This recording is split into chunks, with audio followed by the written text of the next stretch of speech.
An interview with Sir Darwin McPeely, a psychologist. Good afternoon, sir. Hi, good afternoon. May we have a seat? How's your day, sir? Fine. A bit tiring because it's the midterm examination of the college level here in the Sir, what's your motto in life? more than that. You cannot please everybody. So it's the reality of life. So I think that's my motto. So if there are people who doesn't like you, it's okay. So just be yourself. No, so now let's move on to your education and profession. Sir, why did you choose the course psychology? Actually, it's like me. My mother would like me to take engineering as a course. I graduated from the academy, not that bragging or taking pulling up my chairs. I am in the cream section of that school, and my mother would say, "Okay, you have to have nice grade in mathematics and like that," and then you took up engineering. But I think that's not my forte or my interest is not in that sense. So I tried, in a semester that I tried to be in the engineering department. It's okay, my grades are okay, but I really feel that I did not belong to the department, so I shifted to a bachelor's of science degree, and then science and psychology degree. And I took it up because I really want to be with other people. I think it's my happiness to be of help for other people. Because psychology is a helping profession. It helps a lot of people. Right now, that I am teaching, I help a lot of students in terms if they will say, "Sir, could I talk to you? I have these problems." It's my fulfillment that every time the students will come and students will say thank you for what you have done. So I think that's my and I will always in my prayers I always say to God that I think that's my calling. So that's really, Can you say that psychology is a difficult course to take? yeah, because they would say that it is easy, but no, it's not. It's more of a case analysis thing. It's more of an application thing. With all of those theories, you need to apply it. And so if you do not, if you really, if your heart really is not in psychology, if your thinking is not to finish the course, it will be hard for you to finish the whole course. Did you find difficulties while taking the course? May you share some of those difficulties? Difficulties, I think I don't have difficulties. I hate cognitive psychology. What's up in major subjects because I don't want to memorize all brain mechanisms and like that. But I think that's the only difficulty that I have. No, the research that I have, my undergraduate research, thesis, because I need to interview prostitutes. That's the hardest thing.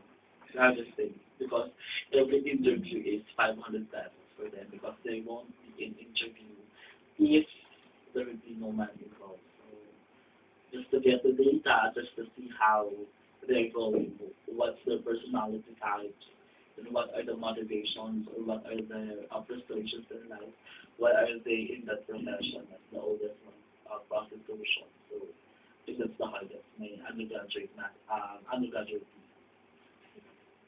What on your field of on the field of psychology, what are your best and worst first times upon entering it? My best is I think it's the same thing when I told you that it's my happiness. I think that's the best. The worst is that I am I am taught how to somehow to embrace individual differences.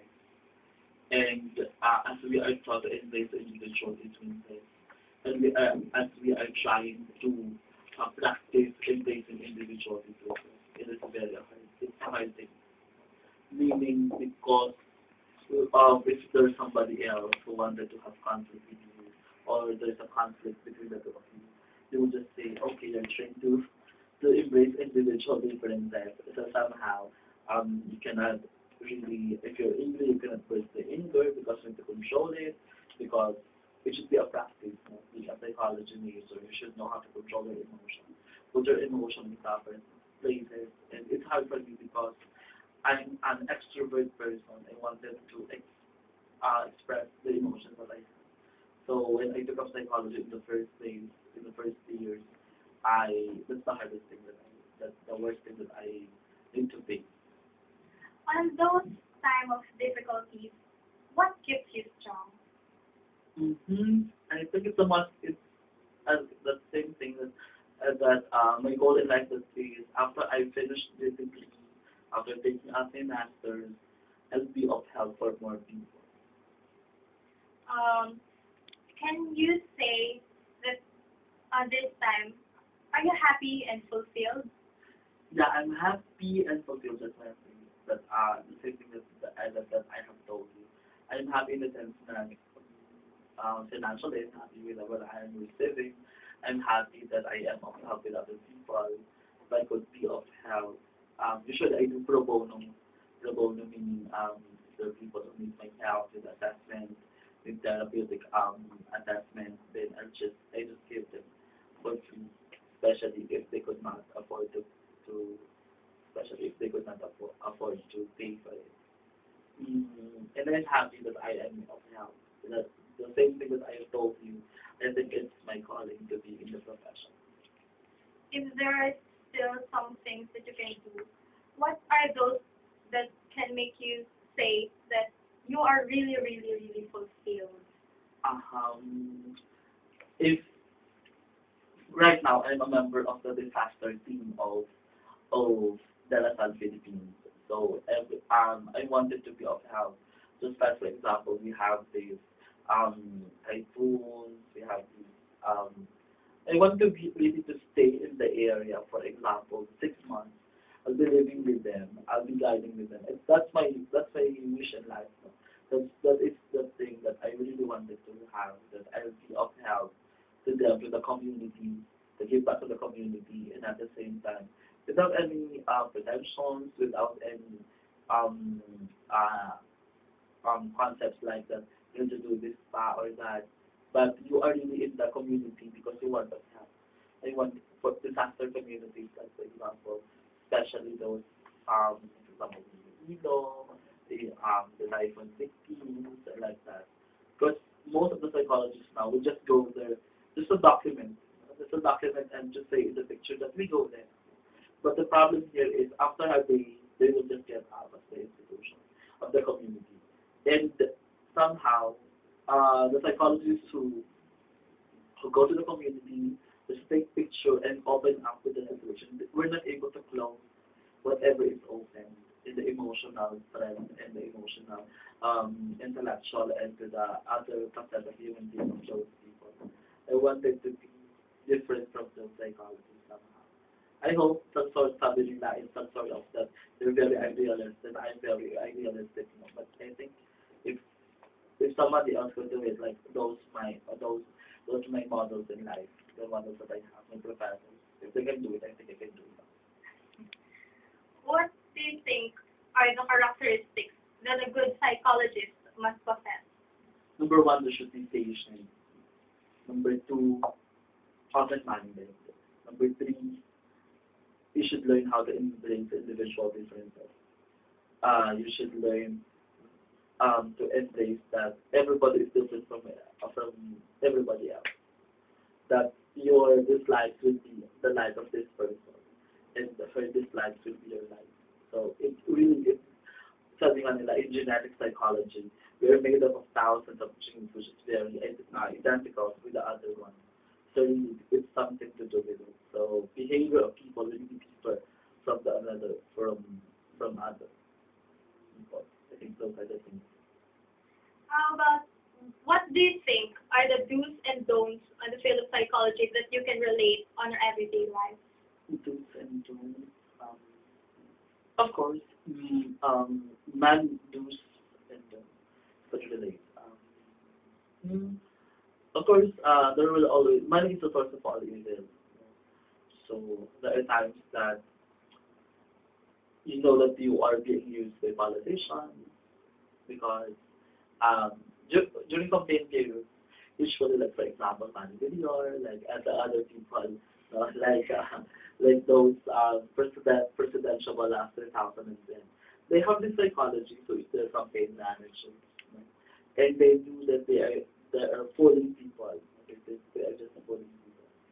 So, and that is because of money. And I think those are the don'ts in life because usually after you had it, you feel that you just fool everybody else. What happened? So for example, consumer psychology, marketing psychology. Um, doing marketing students. Marketing sales. Marketing psychology, kasi we tend to fool people because of the product. Like, for example, Coca-Cola. It says that the Coca-Cola brings happiness, but afterwards you drink a lot of Coca-Cola that you'll be having a lot of kidney failures and la la la la la. La. So I think that's the hardest thing, in the field. That you try to make people believe on something else because of it should be, But at the end, when you sleep, okay, was able to give you the thing that could help the community or not. It's like that. So there are do's and don'ts. Those just being a psychologist, there should always be moral guidance, moral providence. Don't don't be somehow lesson and somehow the don'ts are, for example, counter transference is very much important. Meaning, if there will be an individual who will be coming asking you for the help, for the help, you should know how to shield yourself. Because if you do not shield yourself, then the problem of the individual, the negative problems, the negative attitude, the negativity that she has will be just be transferred to you. So you'll be feeling so weak, and then the problem that she is causing, you think that is the problem now, afterwards. So counter transference is very much important in the field of psychology. Sir, what are the advices that you can give to students like me who wants to take up psychology? Advices. I think if psychology is, they would say that there's no money in psychology. No, it's naturally isn't because right now I cannot. I have a lot of offers and I don't know where to go, where to start. And I have a lot of don't be afraid, explore. In the field of psychology, there will always be new things, and those new things excite the life that you have. Being with other people, going there. I think most of the graduates of psychology are people who have a lot of friends because they were trained to embrace individual differences.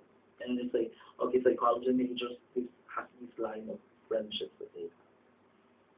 Um, um, since this interview is for our oral communication subject, what do you think is the importance of effective communication skills to your life as a psychologist? Of course, effective in communication psychology, or what they call it is very much important. Communication, that you understand this person and and the person and that you have this.